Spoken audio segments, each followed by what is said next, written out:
Muito bem, caros amigos.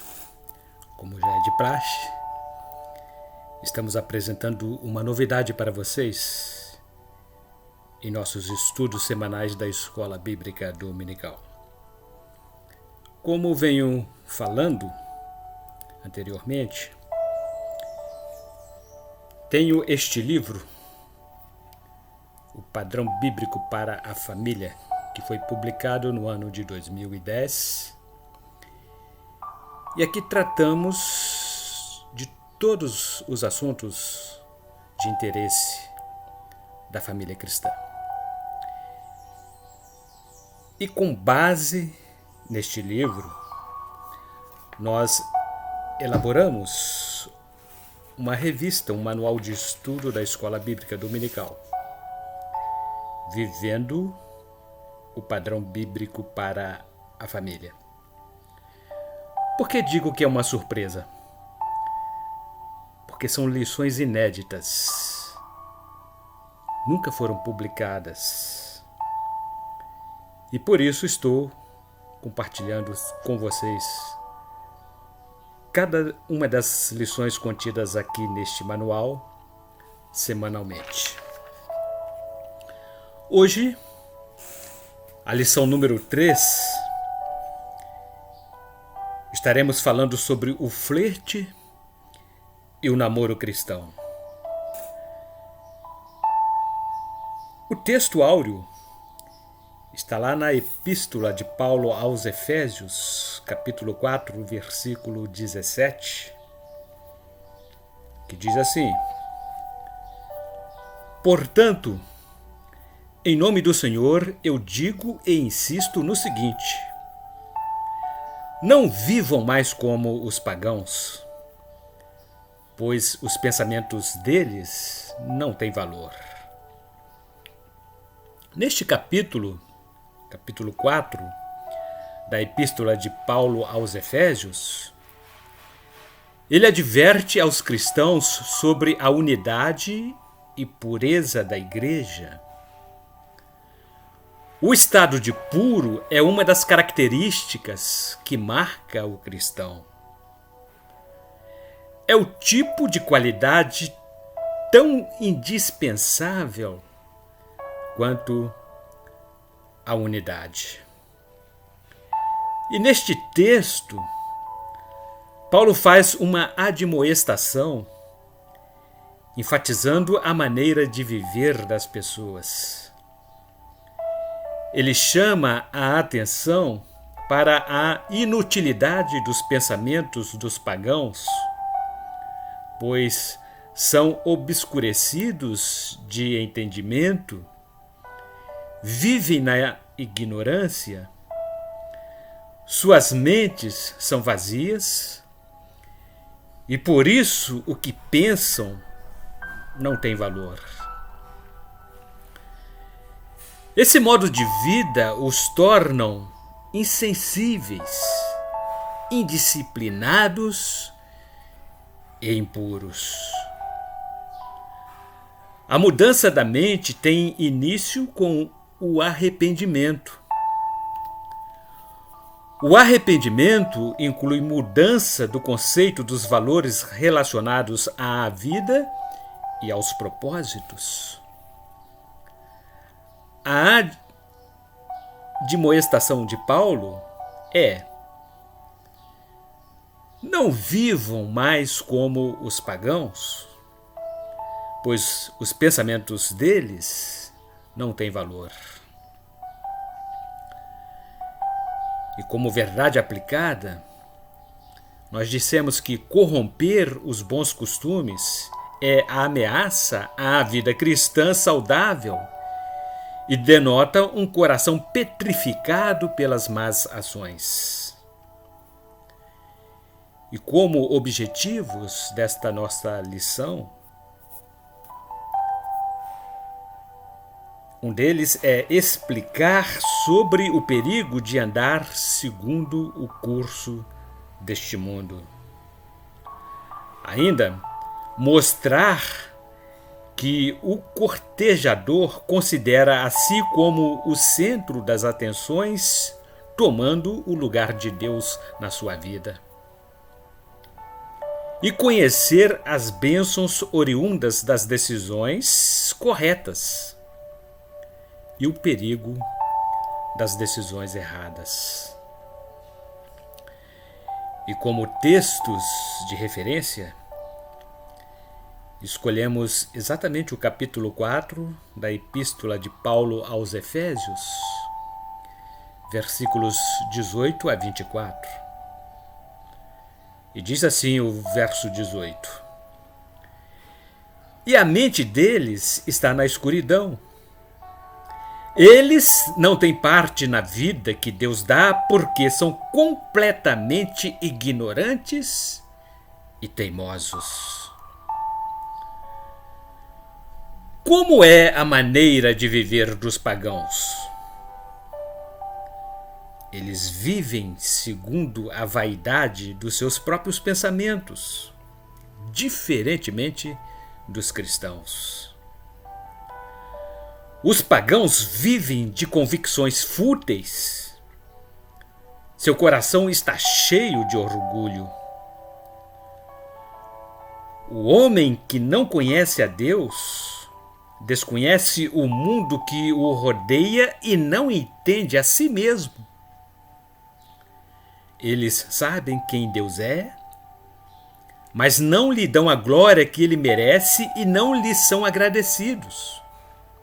Pelo contrário, os seus pensamentos se tornaram tolos e a sua mente vazia está coberta de escuridão. Eles dizem que são sábios, mas são tolos. Em vez de adorarem ao Deus imortal, adoram ídolos que se parecem com seres humanos, ou com pássaros, ou com animais de 4 patas, ou com animais que se arrastam pelo chão. Por isso, Deus entregou os seres humanos aos desejos do coração deles para fazerem coisas sujas e para terem relações vergonhosas uns com os outros.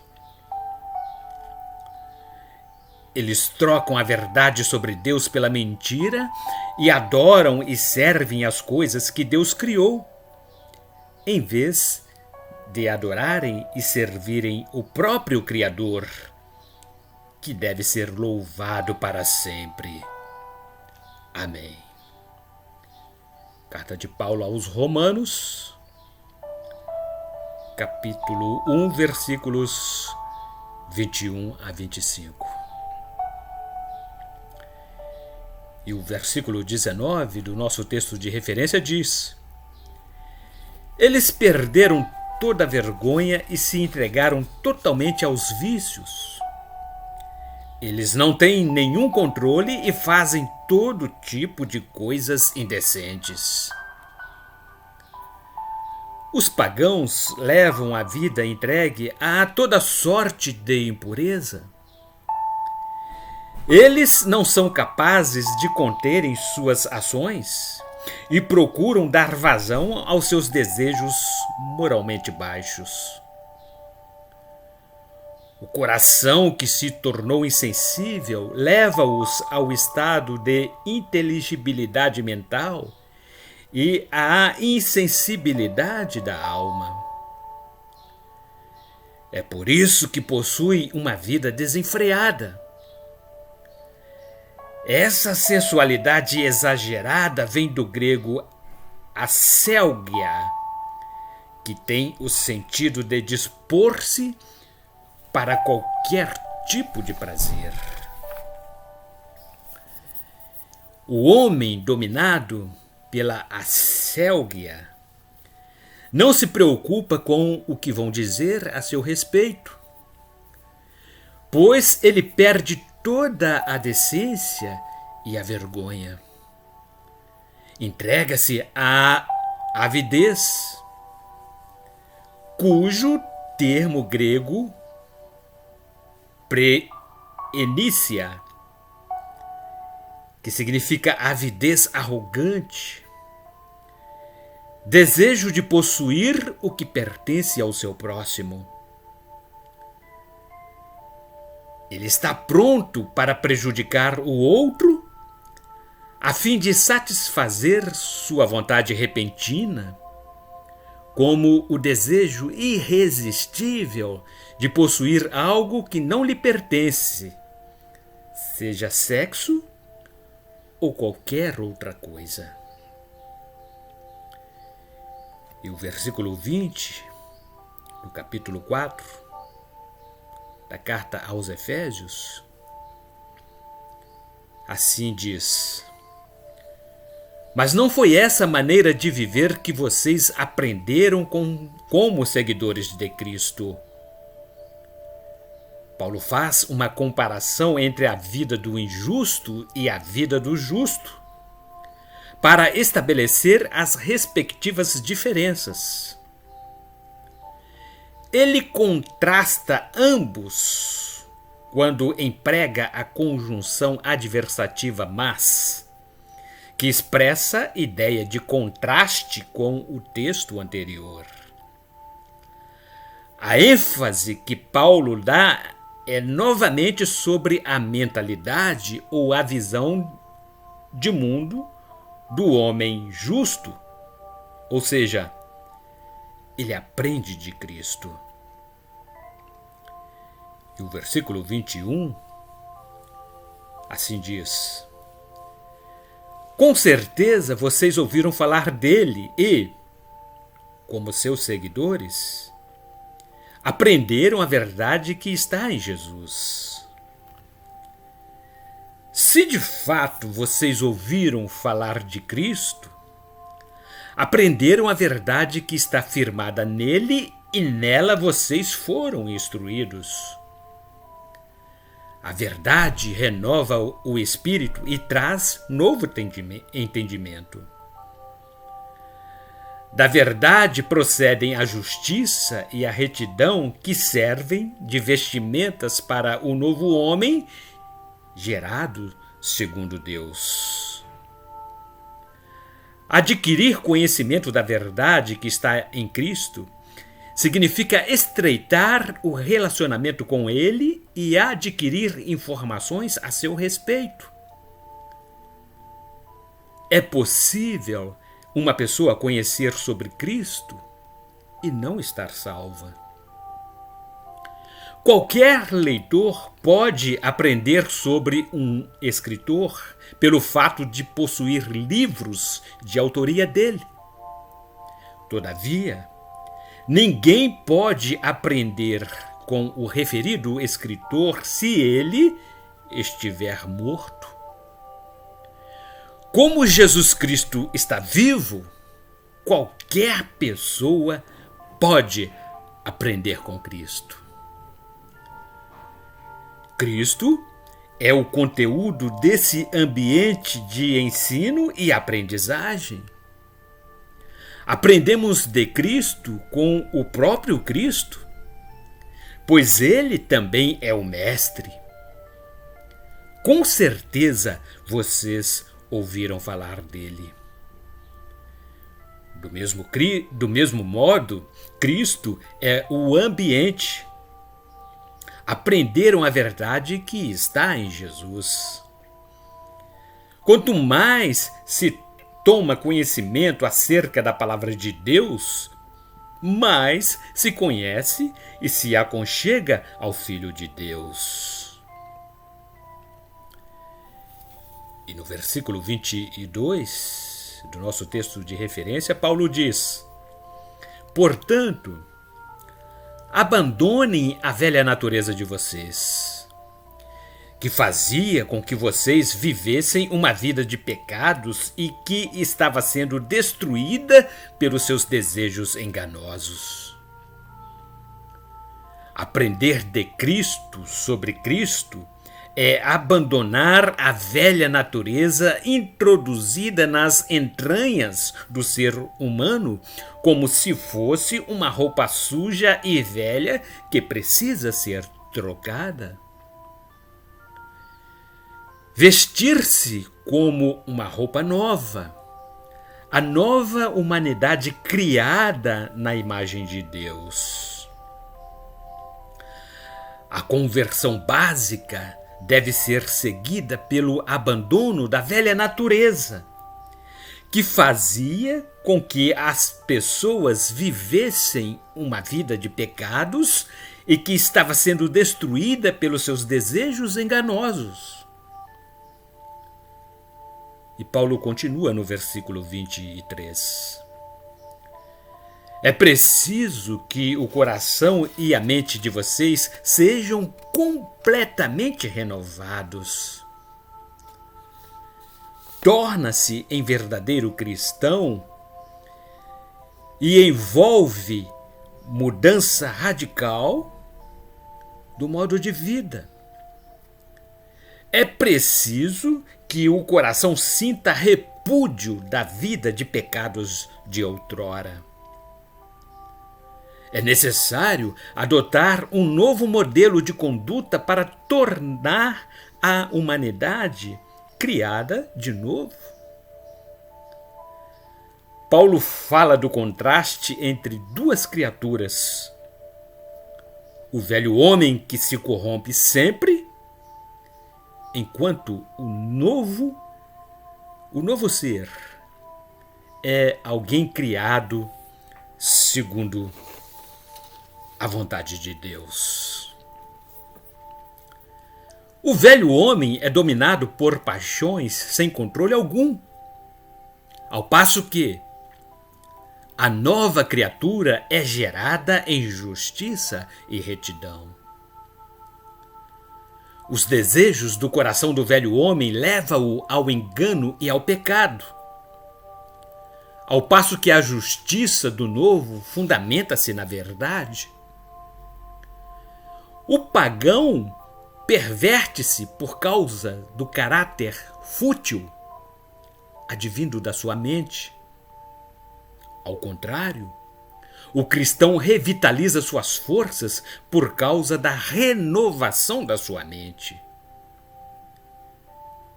E Paulo continua no versículo 24 dizendo assim: vistam-se com a nova natureza, criada por Deus, que é parecida com a sua própria natureza e que se mostra na vida verdadeira, a qual é correta e dedicada a Ele.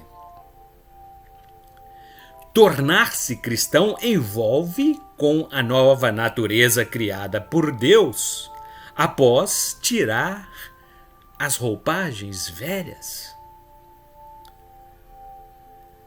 A Bíblia narra a história da ressurreição de Lázaro, que estivera por 4 dias no túmulo. Cristo levantou-o do sepulcro e ordenou que o desatasse da velha mortalha. Da mesma forma, devemos nos desvencilhar das roupagens do velho homem e nos revestir das roupagens do novo homem.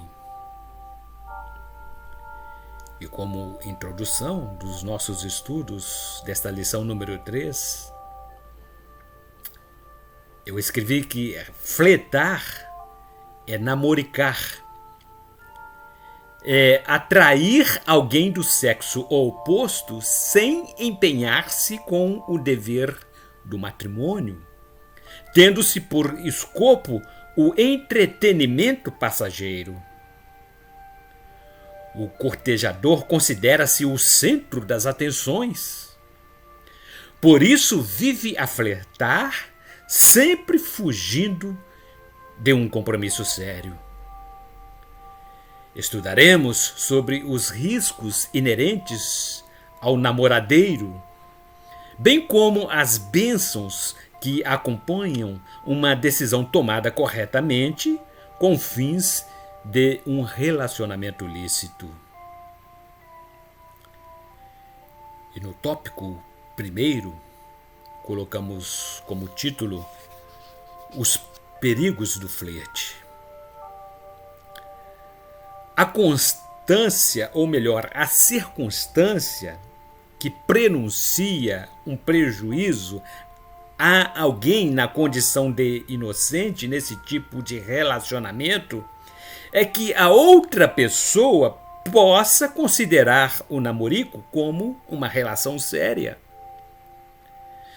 Quando descobrir que os seus sentimentos não foram correspondidos pelo parceiro namoricador, sentir-se-á traída com a situação vexatória, achando-se a mais infeliz das criaturas.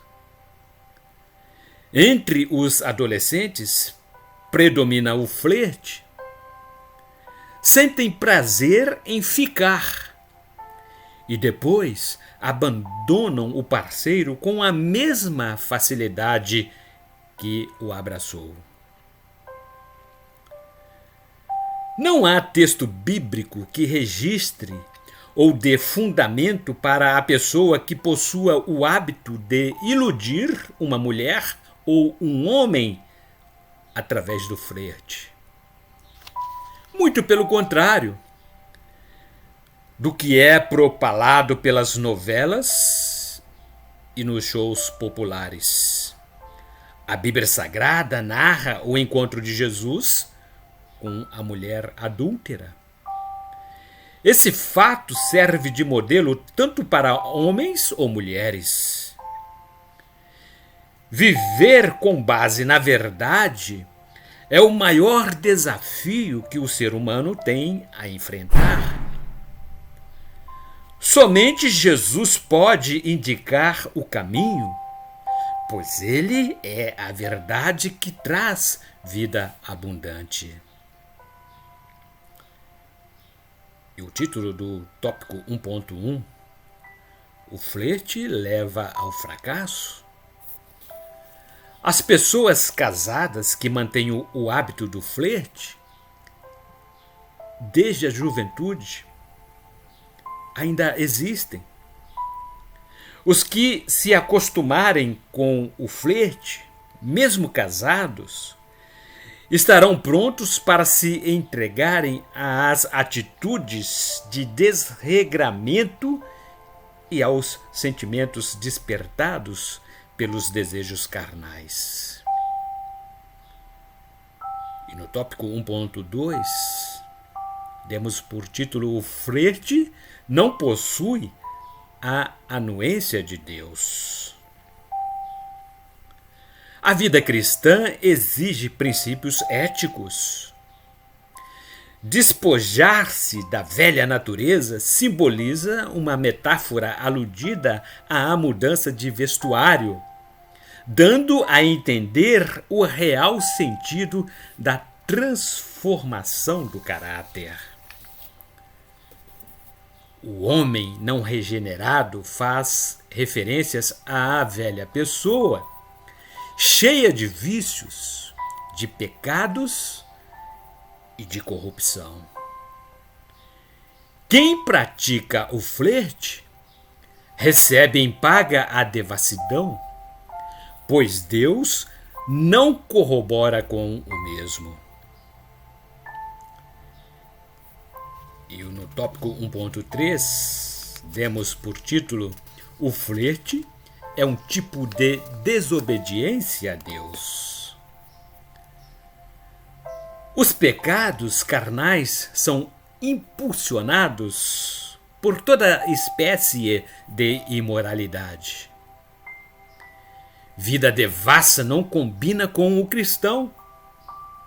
O flerte é um tipo de desobediência a Deus, pois os pecados sensuais são inapropriados, indecorosos e não convêm àqueles que servem ao Senhor. Vocês fazem parte do povo de Deus. Portanto, qualquer tipo de imoralidade sexual, indecência ou cobiça não pode ser nem mesmo assunto de conversa entre vocês. Não usem palavras indecentes, nem digam coisas tolas ou sujas, pois isso não convém a vocês. Pelo contrário, digam palavras de gratidão a Deus. Fiquem certos disto. Jamais receberá uma parte no reino de Cristo e de Deus qualquer pessoa que seja imoral, indecente ou cobiçosa, pois a cobiça é um tipo de idolatria. Escreveu o apóstolo Paulo aos Efésios, no capítulo 5, versículos 3 a 5. E no tópico 2, o título é Nosso corpo é o templo do Espírito Santo. Deus criou o homem para ser o seu santuário, onde habita o Espírito Santo. Quando a vontade humana é mais forte e torna-se pervertida, o viver transforma-se em ruína. Paulo advertiu para que nos afastemos de todo tipo de ação que contribua para a destruição desse santuário. Certamente vocês sabem que são o templo de Deus e que o Espírito Santo de Deus vive em vocês. Assim, se alguém destruir o templo de Deus, Deus destruirá essa pessoa. Pois o templo de Deus é santo e vocês são o seu templo. Ainda o apóstolo Paulo, em sua epístola 1 a Coríntios, no capítulo 3, versículo 16. E o tópico 2.1 tem por título Deus aprova o namoro sério. Não existe casamento perfeito, e sim o relacionamento que o torna feliz. Para que isso ocorra, há de alicerçar-se no verdadeiro amor. Paulo escreveu: poderia dar tudo o que tenho e até mesmo entregar o meu corpo para ser queimado. Mas, se eu não tivesse amor, isso não me adiantaria de nada. 1 Coríntios, capítulo 13, versículo 3. Sem o amor, nem mesmo qualquer tipo de sacrifício extremo será suficiente para se alcançar o objetivo da união entre o homem e a mulher. O namoro sadio tem a aprovação de Deus, pois, através do relacionamento sério, adquirir-se-á maturidade para o casal assumir o compromisso do casamento. O flerte contraria as boas normas acerca da vontade de Deus para o relacionamento conjugal. A conjunção carnal antes do casamento, em forma de fornicação ou relações sexuais ilícitas, vai de encontro aos preceitos divinos. Ainda Paulo registrou o seguinte: vocês sabem que os maus não terão parte no reino de Deus. Não se enganem, pois os imorais, os que adoram ídolos, os adúlteros, os homossexuais, os ladrões, os avarentos, os bêbados, os caluniadores e os assaltantes não terão parte no reino de Deus.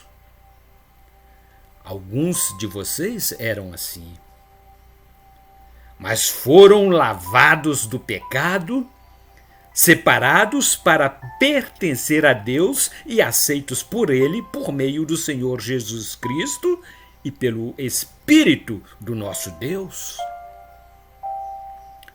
Fujam da imoralidade sexual. Qualquer outro pecado que alguém comete não afeta o corpo. Mas a pessoa que comete imoralidade sexual peca contra o seu próprio corpo. 1 Coríntios, capítulo 6, versículos 9 a 11 e versículo 18.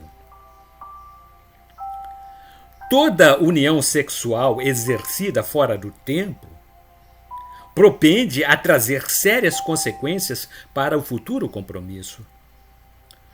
O ato ilícito rouba do casamento o trato íntimo e excelente que Deus planejou para ser partilhado exclusivamente por pessoas casadas. E no tópico 2.2, o título é O Namoro Gera Casamento. O sexo é importante para o ser humano. Ninguém está livre da realização desse ato e nem poderá ignorá-lo. É por isso que o namoro, para que o casal possa planejar e executar o seu amor através do casamento, o namoro existe segundo os preceitos bíblicos, registrados por Paulo em 1 Coríntios, no capítulo 7, versículo 2. Diante de tanta licenciosidade existente no mundo, o namoro e o casamento, quando observados de acordo com a palavra de Deus, ajudarão a preservar a pureza moral da família, que é o esteio da sociedade. E no tópico 2.3, o namoro transforma dois em um. Ouçam o que diz o Evangelho de Mateus, no capítulo 19, versículo 5. E Deus disse: por isso o homem deixa o seu pai e a sua mãe para se unir com a sua mulher, e os dois se tornam uma só pessoa. Se o jovem der ouvidos aos ensinamentos do Senhor, será capaz de estabelecer um lar onde reinará a felicidade. O homem e a mulher dependem emocionalmente um do outro. O namoro existe para transformar os dois em uma só carne. E no tópico 3, o título é Uma boa escolha produz bênçãos. A nação de Israel sofreu terrível provação no deserto porque fizera uma escolha errada. Desviou-se dos planos de Deus e foi seguir seus próprios caminhos. Todavia, ainda tivera a opção de escolher entre duas veredas. Se escolhesse a vida pela lei da bênção, seria abençoada enquanto trilhasse o caminho certo. No casamento ocorre o mesmo. Uma boa escolha produzirá bênçãos por toda a vida. Leiam lá no livro de Deuteronômio, capítulo 30, versículos 19 e 20. Assim como a corça ou cervo buscam com afinco pelas águas frescas e tranquilas que descem do alto dos riachos, especialmente quando perseguidos pelos caçadores, assim também é o coração daqueles que creem e almejam profunda comunhão com Deus. A corça representa a nossa meta de imitação a Deus. Da mesma maneira que ela só olha para o alto, os nossos olhos devem estar voltados para Deus, os nossos pés firmados na rocha, caminhando e fixando o olhar somente nele, conforme escreveu o salmista. Salmo 42, versículos 1 a 5. E o título do tópico 3.1: uma má escolha produzirá a maldição. Uma decisão errada que leve ao pecado trará, pela lei da semeadura, uma vida amaldiçoada. A transgressão aos mandamentos foi a causa da substituição das bênçãos por maldições. Neste dia, chamo o céu e a terra como testemunhas contra vocês. Eu lhes dou a oportunidade de escolherem entre a vida e a morte, entre a bênção e a maldição. Escolham a vida, para que vocês e os seus descendentes vivam muitos anos. Amem o Senhor, nosso Deus. Obedeçam ao que Ele manda e fiquem ligados com Ele. Assim vocês continuarão a viver e viverão muitos anos na terra que o Senhor Deus jurou que daria aos nossos antepassados Abraão, Isaque e Jacó. Escreveu Moisés no livro de Deuteronômio, capítulo 26, versículo 45. Como uma escolha errada poderá trazê-las? A própria Bíblia nos dá o exemplo. No livro de Gênesis, capítulo 3, versículo 6. A mulher viu que a árvore era bonita e que as suas frutas eram boas de se comer. E ela pensou como seria bom ter entendimento. Aí apanhou uma fruta e comeu, e deu ao seu marido. E ele também comeu. A consequência nefasta pela atitude errada tomada por Eva foi que todas as mulheres passaram a ter sofrimento durante o parto. Com isso, a humanidade passou a não ser mais imune a qualquer tipo de sofrimento. Uma escolha errada poderá pôr fim ao ministério de um obreiro. Então Judas jogou o dinheiro para dentro do templo e saiu. Depois foi e se enforcou. Evangelho de Mateus, capítulo 27, versículo 5. E no tópico 3.2, o título é: uma má escolha trará prejuízos irreparáveis. Na parábola do filho pródigo, consta que o jovem tomara uma decisão errada. O rapaz já havia gastado tudo quando houve uma grande fome naquele país.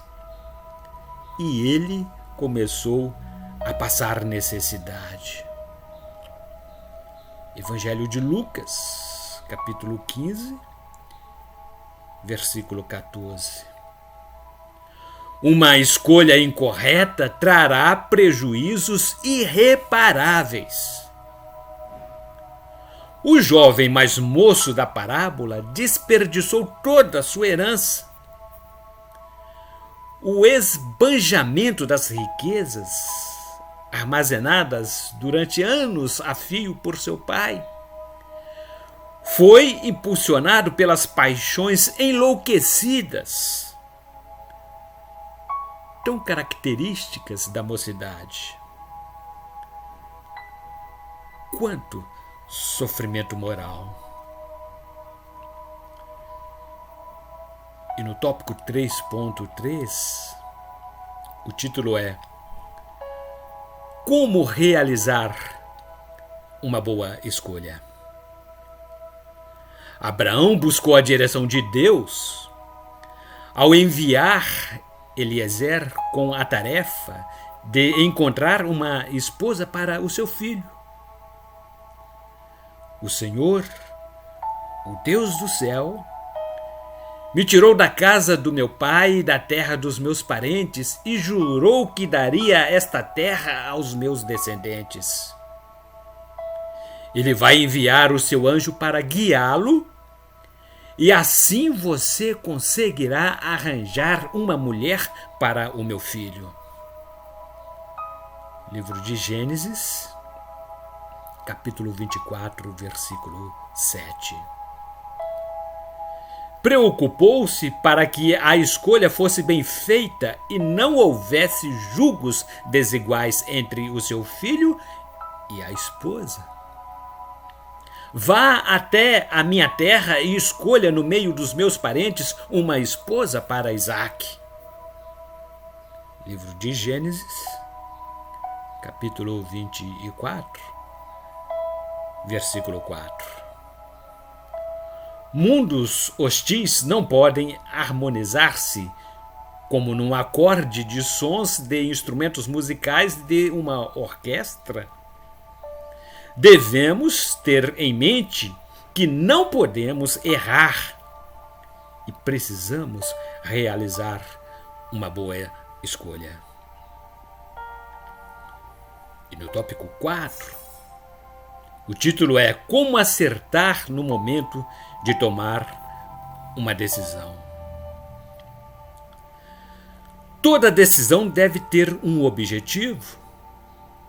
Para o casamento não é diferente. Se não tiver certeza da decisão a ser tomada, evite tomá-la precipitadamente. O casamento foi instituído por Deus para ter vida duradoura até que a morte os separe. Tudo neste mundo tem o seu tempo. Cada coisa tem a sua ocasião. Registros do sábio Salomão, no livro de Eclesiastes, capítulo 3, versículo 1. Deve-se orar pedindo sabedoria e direção para tomar a decisão correta. O servo de Abraão compreendeu bem isso. Tal era a sua responsabilidade, pois sua decisão deveria ser para sempre. Quando o empregado chegou, fez os camelos se ajoelharem perto do poço, fora da cidade. Era de tardinha, a hora em que as mulheres vinham buscar água. Aí ele orou assim: Ó Senhor, Deus do meu patrão Abraão, faze com que tudo dê certo e ser bondoso para o meu patrão. Eu estou aqui perto do poço onde as moças da cidade vêm para tirar água. Vou dizer a uma delas: por favor, abaixe o seu pote para que eu beba um pouco de água. Se ela disser assim: beba, e eu vou dar água também para os seus camelos, que seja essa a moça que escolheste para o teu servo Isaque. Se isso acontecer, ficarei sabendo que foste bondoso para o meu patrão.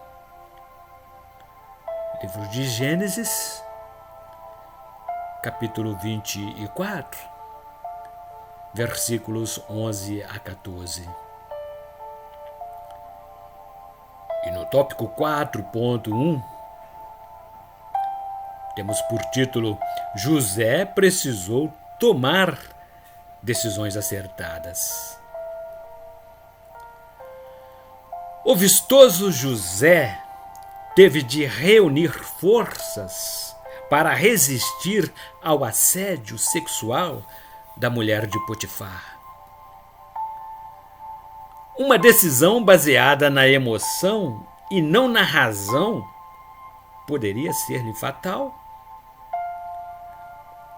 Algum tempo depois, a mulher do seu dono começou a cobiçar José. Um dia ela disse: venha, vamos para a cama. Ele recusou, dizendo assim: escute, o meu dono não precisa se preocupar com nada nesta casa, pois eu estou aqui. Ele me pôs como responsável por tudo que tem.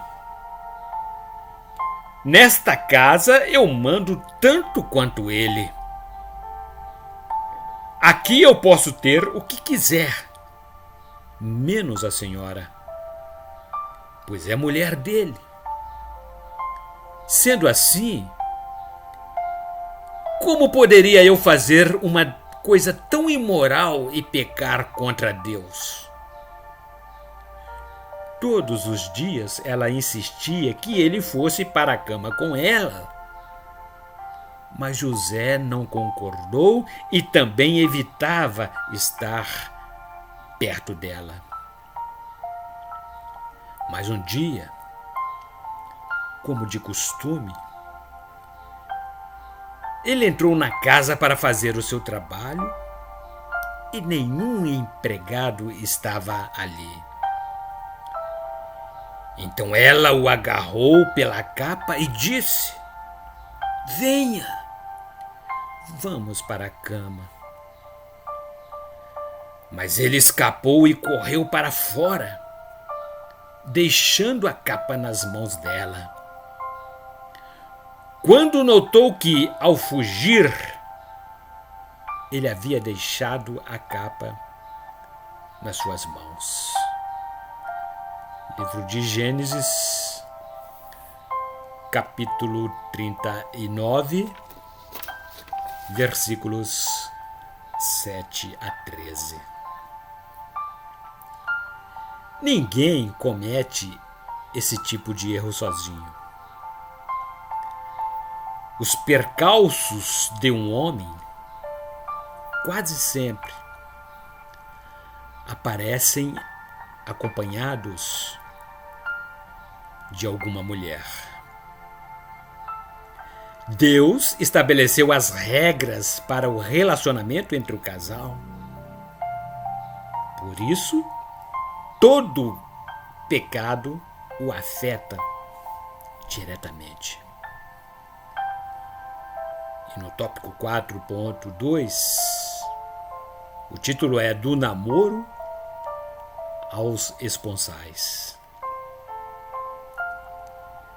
Ouçam o que diz o apóstolo Paulo em sua carta 1 Coríntios, no capítulo 7, versículo 9. Mas, se vocês não podem dominar o desejo sexual, então casem, pois é melhor casar do que ficar queimando de desejo. esponsais é a promessa recíproca de um casamento. Por isso existe o namoro e o noivado. É melhor os jovens se casarem do que se abrasarem por desejos sexuais. O casamento para o cristão é a melhor saída, pois os impulsos sexuais serão domados, evitando que ambos apelem para contatos ilícitos. O sexo praticado com amor traz satisfação e felicidade. Nenhuma quantidade de água pode apagar o amor, e nenhum rio pode afogá-lo. Se alguém quisesse comprar o amor e por ele oferecesse as suas riquezas, receberia somente o desprezo. Escreveu o sábio Salomão no livro de Cantares, capítulo 8, versículo 7. Esponsais é o nome dado àquela fase anterior, preparatória do casamento, mais conhecida por noivado. Presente no direito romano, os esponsais eram fase integrante do casamento e motivo para a celebração, que culminaria com o próprio casamento. O nome esponsais decorre da palavra latina utilizada na solenidade que selava o compromisso. Spondere, prometo. Daí, originando a denominação do Instituto Sponsalia. Embora tenha variado o grau de responsabilidade decorrente de tal ato, sempre acarretou um arrazoável número de direitos e deveres. E no tópico 4.3, dei por título Casamento não é brincadeira. Nossa Constituição preceitua que a família é a base da sociedade e terá atenção especial do Estado. Artigo 226 da Constituição Federal de 1988. O casamento serve para dar garantia e proteção da lei à família, conforme preceitua o artigo 1511 do Código Civil Brasileiro. Diz a lei que se deve facilitar a conversão da união estável em casamento. Isso não é brincadeira. Não adianta casar achando que, se não der certo, o divórcio será a solução. Ele não é a solução para lares desfeitos. Trata-se de uma exceção à regra e não uma norma. Como a Bíblia, as leis primam pela preservação das famílias, pela moralidade e pureza dos bons costumes. E finalizando esta nossa lição de hoje, o que aprendemos até agora com tudo isso? Qual é a nossa conclusão? Aprendemos que a Bíblia fala do velho homem como com espírito e a natureza mundanos. Quem está unido com Cristo é uma nova pessoa. Acabou-se o que era velho e já chegou o que é novo. 2 Coríntios, capítulo 5, versículo 17. Deve-se ter em mente a mente renovada pelas atitudes. Renunciar o desejo imoderado de atrair admiração, pois as coisas fúteis tornam mais escuras a cegueira espiritual e não levam ao conhecimento de Cristo. O novo homem representa o Espírito e a natureza divina habitando o coração que se tornou novo. Desse modo, Ele nos tem dado os maravilhosos e preciosos dons que prometeu. Ele fez isso para que, por meio desses dons, nós escapássemos da imoralidade que os maus desejos trouxeram a este mundo e pudéssemos tomar parte na sua natureza divina. Carta de 2 a Pedro, capítulo 1, versículo 4. E ainda concluindo, um relacionamento com Cristo não pode efetuar-se segundo a carne, mas o curso da vida deve dirigir-se no sentido de um novo curso. Essa nova natureza é manifestada através do procedimento segundo os preceitos bíblicos para ter vida cristã elogiável. O cristão não vive a namoricar, não se inclina artificiosamente para o erro, mas considera os sentimentos humanos verdadeiros. Na próxima semana, estaremos dando continuidade a este tão importante assunto. A nossa revista, baseada em nosso livro, nossa obra literária, Vivendo o Padrão Bíblico para a Família. São lições inéditas, mas que eu faço questão de compartilhá-las com vocês. Até a próxima, se Deus disser que sim.